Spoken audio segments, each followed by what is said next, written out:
The British cabinet is warring over the approach to the UK lockdown, as one of the three factions among Boris Johnson's ministers argued for a French-style permission slip policy. One British cabinet minister has proposed a French-style permission slip policy in an extreme crackdown on people violating the UK lockdown measures. The Spectator's Fraser Nelson told the BBC's Chris Mason that the cabinet was split over whether the lockdown should be loosened or tightened further. Divisions in the cabinet are mounting since Boris Johnson's absence following his stay in intensive care this week. Speaking to Mason on the BBC's World at 1, Nelson said, "The cabinet is split into three groups for the lockdowns. One group thought the lockdown should be tightened.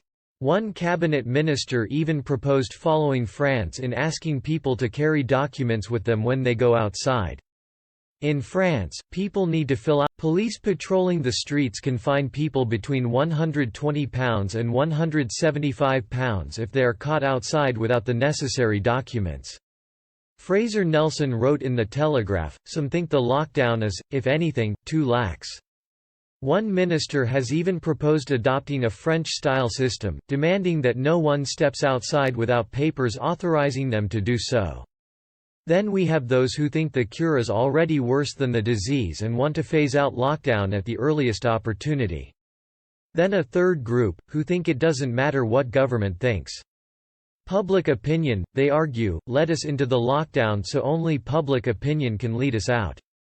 The trick is to be ready to seize the moment. He revealed that even Prime Minister Boris Johnson was concerned that the lockdown had worked too well, with Britons obeying the measures far quicker than anticipated. Nelson also said cabinet ministers claimed there had been a lot more job losses than expected. Whitehall civil servants has calculated that a long-term lockdown would lead to 150,000 excess deaths from non-coronavirus causes. A Downing Street spokesman tried to downplay this figure, but refused to deny it, saying, "It is not a number that I have ever seen." Earlier today, Health Secretary Matt Hancock admitted that Britain has not yet reached the COVID-19 peak, which would allow for an easing of lockdown restrictions. The death toll in British hospitals has reached almost 9,000, with 980 more deaths reported on Friday. The latest figure surpassed the worst days experienced in Spain and Italy.